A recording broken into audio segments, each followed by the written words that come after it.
Hello friend, I hope you're doing well. My name is Makara. Today I would like to introduce to you a concept that I've been working on for quite a while, but has kind of been brushed aside. It got reignited last year when Eric Weinstein was talking about geometric unity theory, and when I heard him speaking on it, I thought, oh, this must be what he's referring to. It turns out that probably isn't the case, but I think it's a really good time to put this out there and see what utility it might have. So, in discussions about comparing particularly pagan religion with monotheistic faiths and trying to explain the concept of what a deity is, it's very difficult to translate, I think, in my experience in discussion it has been, the concept of what that really is, because there's been a lot of mistranslation and a lot of portraying pagan deities as personifications, is very humanized, is very literal, is very, there's a guy sitting up in the cloud hurling lightning bolts, and that's really not at all how you practice or what it is. So trying to get to the heart of what those concepts actually are is difficult kind of in both directions. It's also difficult from the atheistic discussion direction, because there's this assumption that mythology is just these superstitious beliefs that were trying to explain natural phenomena, and they were just too dumb to know what was going on, when in fact that's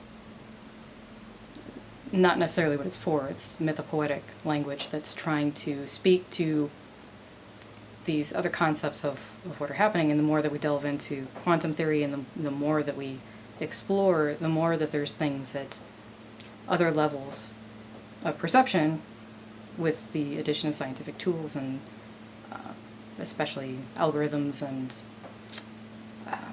the ability to display things visually with computers and all of these things. We're finding more and more some of these pagan concepts unfolding as descriptions of the dance, right? Descriptions of it, not so much in a literal, this is how lightning works way, as this is a mode of energy exchange that exists in the universe, and this is the best allegorical language that we have to describe it. So when I was thinking about the relationship between religion and science from maybe a different perspective than is usually conveyed as a agnostic, anti-Christian sentiment that some atheistic rhetoric tends to have, when it's paganism discussing against atheism, it's a little bit different flavor. I find it to be kind of interesting. So the thing that kept coming up for me was that a deity is really like a law. It's describing a tendency, right? It's the pure form of this theoretical thing, right? A law has to have a medium on earth through which to be conducted, right? Just like a deity has to have an avatar to incarnate into for the characteristics to be visible, and all different hearth cultures have different groupings of these characteristics as they're seeing patterns out in the world of the different ways that these elements combine and recombine and transmute and have interactions. So you get this beautiful spectrum of these large pantheons, and it's customary to be very dismissive of that whole thing as being too complex and confused and all of that, but the systems that we are trying to describe are very complex. So when we try to find consilience between the different faiths and between faith and science, the truth of it lies somewhere more in that territory of, first of all, pure curiosity, pure spirituality, you would say. The turning of the attention towards the unknown, the mystical, the divine, possibly with the benefit of scientific method and instrumentation to conduct a thorough investigation and come up with a truth that can be tested and proven time and time again. But it's the turning, it's the attention, it's the humility that is the most important, regardless of which perspective you're pursuing it from.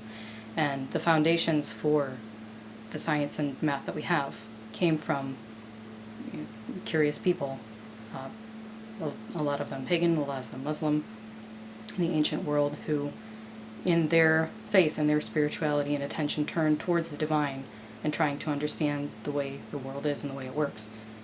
a lot of the basis for the scientific advances we've been able to make came from that period. So, whether that's your flavor or not, I think it's still worth turning some attention to and trying to put yourself in the perspective of the people who devoted so much of their time and energy and attention to finding those things for themselves and their journey and for all of humanity and the benefits that we now receive from that. So part of that for me, I had taken physics at a high school level, and it just didn't, I'm sure this is a very common experience, right? It didn't click. You could memorize and understand, and there was such a big divide between the content and the personal relevance to my life, or how to apply it or what it was for. Just measuring the speed of cars going by was not very applicable. So many attempts have been made to create physics educational programs that are more engaging, that are more relevant, that are all of those things. When I started to take an interest back in it, the relationship between physics and metaphysics, I looked at Richard Feynman's work, somebody who's very famous for helping get people interested and motivated and engaged with that content. That didn't really do it for me. Maybe that was my own lack of serious application. But things did start to bubble up when I went back to looking at the classical laws. I really, out of the blue, had this thought: how many are there? What is the number? If there was to be a law that described all of it, like we wrote the whole thing out, what would that kind of look like? And I started to get curious about the proportions of the laws, how many there were. And as it turned out, of the classic laws of motion, thermodynamics, and electromagnetism, they number 12. And I got really curious about why that might be the case and started trying to line it up, and it fell into place almost immediately with no force or effort. So I found that kind of spooky. It was very cool, right? It's always cool when you find synchronicity, but it didn't have a lot of practical application at the time, besides, perhaps being a more precise way or a more secular way of explaining potentially polytheistic concepts. But the more I tried to sit with it, that law could be relevant and impactful on me personally, that might be part of the relationship between us and this, prescribed zodiacal thing. At first it was denial. This doesn't have anything to do with me. There's no way a law of physics could be relevant to a person. But the more it started to come up, I started to notice kind of like a spectrum of this polarity of like when this is in sync, when this is out of sync, and even the verbiage and the terminology surrounding the one that resonates with me was describing what I came to understand was sort of a mode of energy exchange. And that makes complete and utter sense, and it really clicked for me. So maybe this is useful. Certainly it needs to be scrutinized and looked at and explored a lot further. But I thought it was about high time to go ahead and share it. Of course, it's a very somewhat nervous and vulnerable thing to just go out on a limb. But when when all that was going on last year with the geometric unity stuff, and then all the parallel ones that started cropping up and people coming forward like, oh, I thought about these things.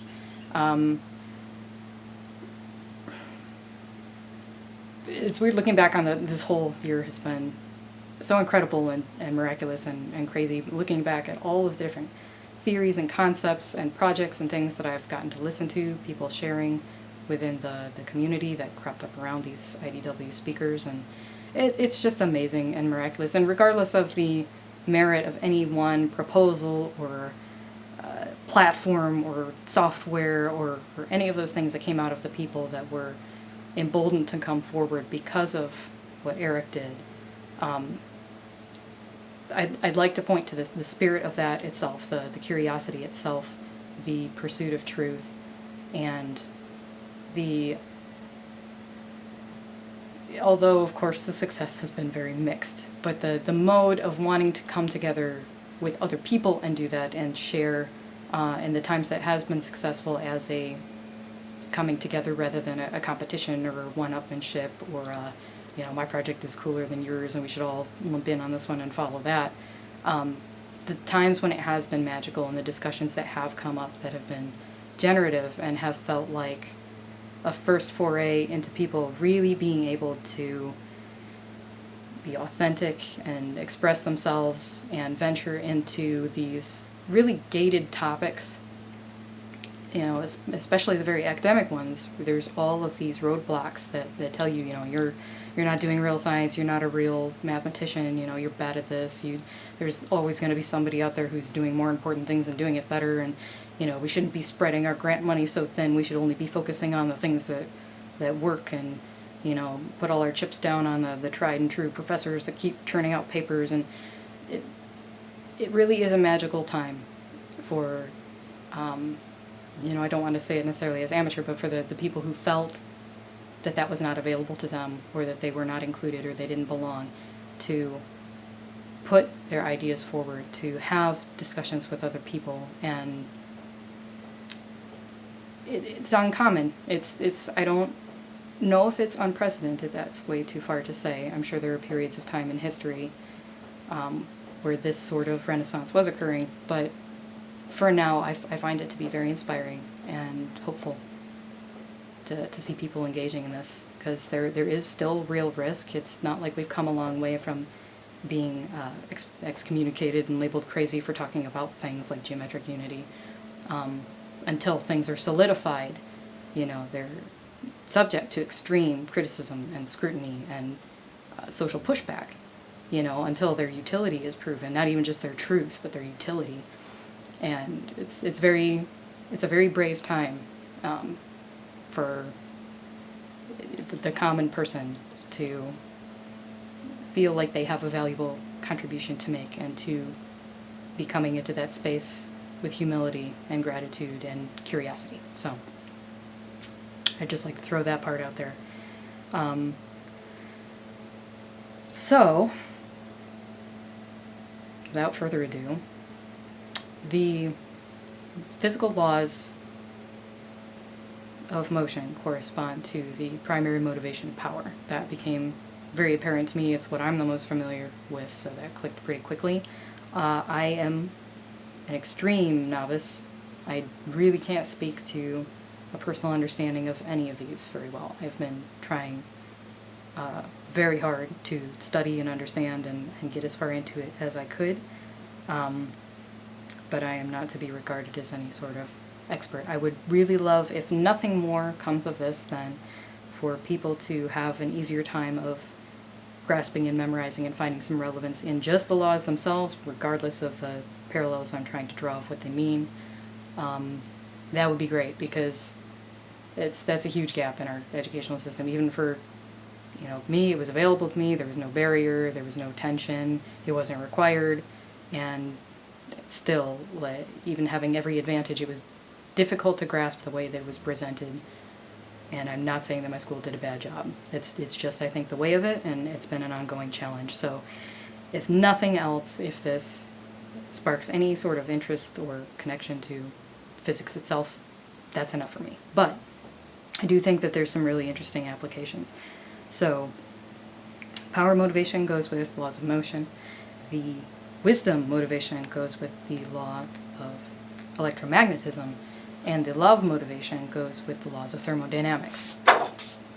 So the naming and the ordering of the laws themselves is also very kind of strange to me. I'm sure it makes sense to everybody else. I don't really understand why there's a zeroth anything, but the zeroth law of motion is gravity. And that was expanded upon by Albert Einstein into theory of relativity, but gravity just as the attraction force corresponds to Capricorn. So for me, that became a very interesting sort of axis to orient myself in the world with. And it's interesting the terminology that we use surrounding gravity and how negative sometimes the connotations are. That it's very limiting, that, oh, gravity works, whenever you fall, whenever you're held back, whenever you stumble.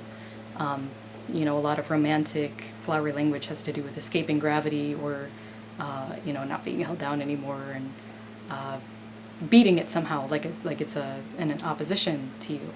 And I thought a lot about how that relates to negative connotations that there are with Capricorn as an archetype and sort of that feeling. And that really reinforced for me the idea that this is about modes of energy exchange and the laws that are governing energy exchange in the universe.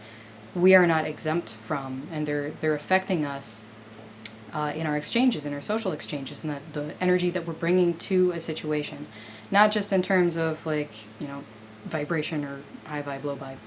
That's all maybe a separate concept. Just in terms of these paradoxes that we're aware of in our life, they're these very primordial concepts that we have to keep in balance, that we have to keep butting up against. And so gravity really became personal to me. And when I've been described negatively and criticized by people for good reason, a lot of the times the terminology has, oh, you're so dense, you're a black hole, you just have this very crushing, limiting spirit, and conversationally that comes up as like being dismissive or being oppressive.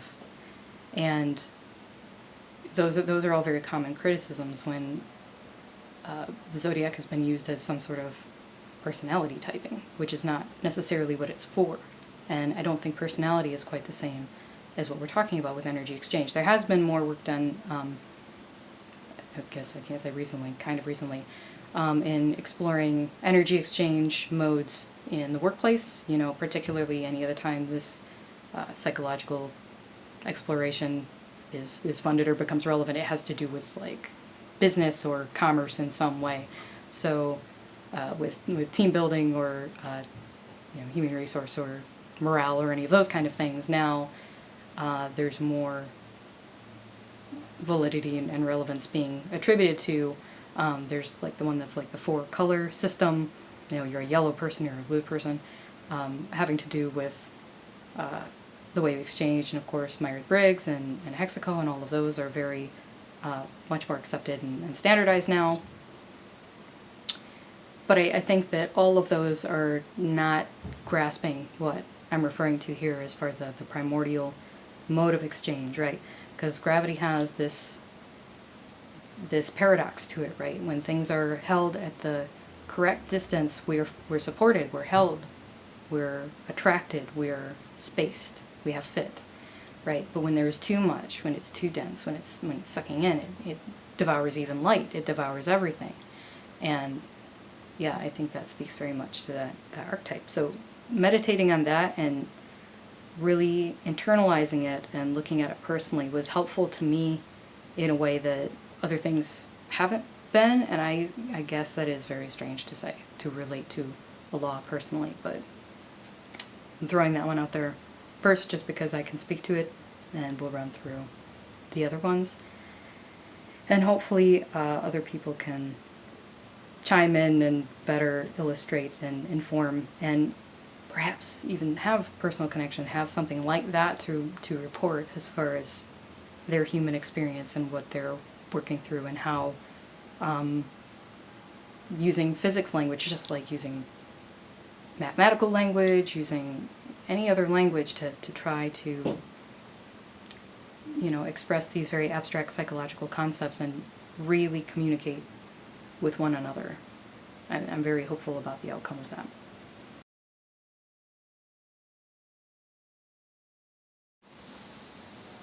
So I've created this handy visual aid of the laws and their equations. This is by no means final or perfect. This is the best that I could do in my understanding, but if you have a correction, let me know. So after the 0th law of motion, gravity, we have the first law, which corresponds to Cancer, and that is the velocity of a body remains constant unless the body is acted on by an external force, and that has to do with inertia, with permanence, with the tendency to stay in motion. The second law is the force law, which corresponds to Aries, which is the acceleration of a body is parallel and directionally proportional to the net force and inversely proportional to the mass, F equals ma. And that has to do with challenge. It has to do with the direct application of force. And the third law of motion corresponds to Libra. And the mutual forces of action and reaction between two bodies are equal, opposite, and collinear. And so that's the law of balance. And then in the laws of thermodynamics, the 0th law corresponds to Taurus. If two systems are in thermal equilibrium with a third system, they must be in thermal equilibrium with each other. So that helps us define the concept of temperature and speaks to similar to balance, having to do with equilibrium, having to do with the distribution within a system. Sorry, I don't necessarily in this video want to tie it to the other concepts such as the victory conditions, but I'm hoping in the not too distant future to tie that all together as well, but I'm not going to jump off on that tangent. So the first law of thermodynamics corresponds to Leo. Heat and work are forms of energy transfer. While energy is invariably conserved, the internal energy of a closed system changes as heat and work are transferred in or out of it.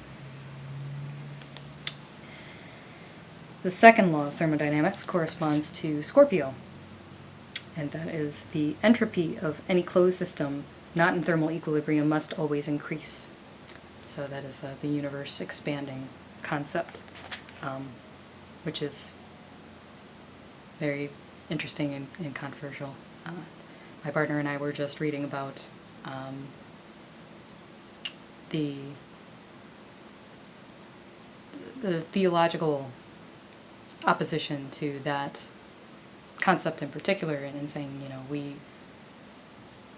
don't see that. We don't see this infinitely expanding universe. There's all these other things keeping it in check, and what is the nature of that binding law? And it has to do with the totality of all of these laws taken together. So there's where the unity thing comes in again. But it's very interesting, looking at them individually and how there are situations when you simplify them where you can observe this exact thing and it can be quantified. But, as a totality in our complex system and with all of the quantum laws that also come into play, it makes sense how context is everything, and if you're trying to have a discussion and just looking at these theories and looking at them theoretically just as ideas and searching for that practical application, it's very difficult, if not impossible, but it is important to examine the lowest level, the first principle, and potentially examining that within yourself to uncover some other fundamental truths. So the third law of thermodynamics is the entropy of a system approaches a constant value as the temperature approaches zero. The entropy of a perfect crystal at absolute zero is exactly equal to zero. The entropy of a system at absolute zero is typically zero, and in all cases is determined only by the number of different ground states it has, and that corresponds to Aquarius. Very interesting to me, that one in particular, because we have not achieved the absolute zero. It's purely theoretical, and that speaks very much to the nature of Aquarius as the keeper of imagination and pure idea space. So the laws of electromagnetism, rather being numbered, are named after the people who discovered them. Gauss's law corresponds to Gemini. That's the law of polarity. Magnetism, instead of having charge, has poles. Ampere's law corresponds to Virgo, and that is the law of the circuit. The fourth law of electromagnetism corresponds to Sagittarius, and that's the law of potential. And Faraday's law corresponds to Pisces, and that's the law of induction. So I have the equations written here for you, but I would like to expand on that and in further videos cover the paradoxes themselves, the personal implications of how these laws and modes of energy exchange play out in our lives, and what some of the common interactions are, and what to maybe be watchful of in particular as we interact with one another. In particular, I've noticed some tensions or some situations that I perform particularly poorly in. It seems that gravity and transformation are two laws that have particular tension, and it makes sense why that would be so. But yeah, becoming aware of that potentially being the cause of the friction was really eye-opening for me, and realizing that there are all of these different things that we have to do to try to be considerate of one another and be mindful of the way that our energy is impacting them. And for that one in particular, it was obvious that prolonged contact could be problematic, and that the criticism of me was frequently like, only in small doses, if I go on too long, it becomes oppressive. So being mindful of that helped to create much more harmonious relationships with people that I know to be of that law, and it makes sense to me why that would be the case. You have a general sense of this, right? Ignoring all of these terms and equations, there's some people that are energetic and bubbly and outgoing, and it can be very exhausting to people who are more introverted, as it were. So I think in this day and age, despite our knowledge about it and despite our attention to it, we're still having trouble really applying ourselves to being mindful of the impact that our mode has on other people, and especially in teams, in working with other people at companies, or places where we need to get results, or where we've been thought of as needing that and being incentivized towards it. That's been the area I think of the most progress in that, because there has been that financial imperative. But taking that then and applying it to our personal lives, just the way that we're interacting with the members of our household and our community as well. There's all kinds of talk about mindfulness, but I think a lot more of that is geared towards the individual, or the personal things that they're doing, or spending time alone and cultivating, and that's all very good and important to do, but more attention should be spent on what mindfulness means in interactions with other people, and how to be kind and loving toward them with energy as well, and knowing when we are not in sync with the mode that they are accustomed to exchanging energy in, and how that might be creating inefficiencies and waste between the exchanges. Because I think as much as we've gotten better in recent years in talking about boundaries and all those sort of things, there's still not enough acceptance that when someone outlines, hey, I think the most productive mode that we have each other is just hanging out in this way, or just talking in this way, and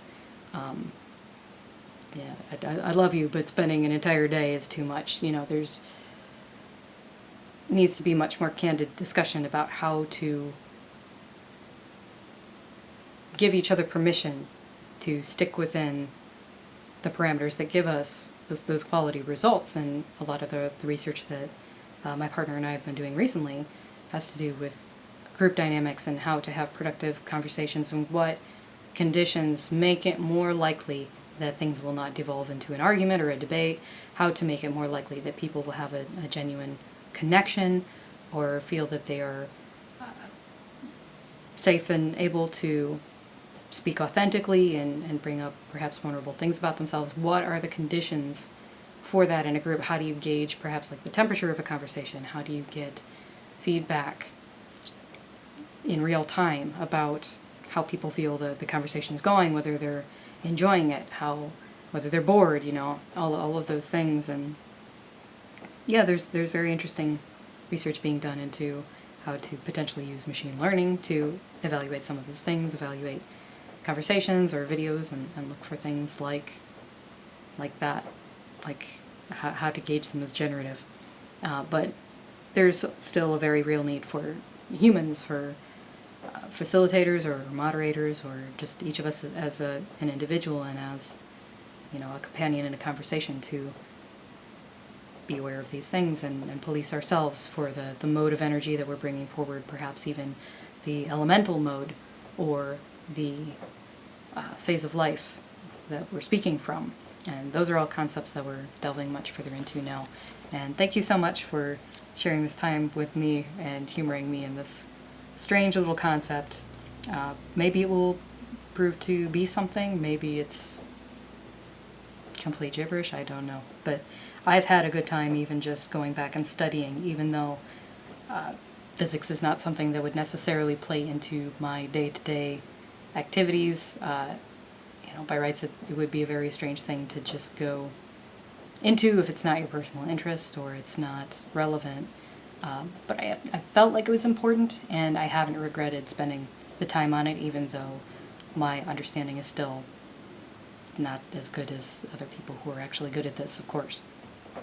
I think it's worthwhile to do, and I challenge you, if you have some extra time, to delve into it and check out some of the educational material. There are, of course, more and more things being made available on YouTube that are a bit more helpful, but some of them are still extremely dated and difficult to follow, and I'm really hoping, especially for our children, that more quality educational materials will be made available for things like physics, and there will be less of a barrier to entry in the future to learning and to understanding the world better, and not being shamed or intimidated by math and science, you know, in a way that is limiting, not only professionally, you know, not just from exploring those topics further on in school or as a job, but just personally, just out of interest or feeling like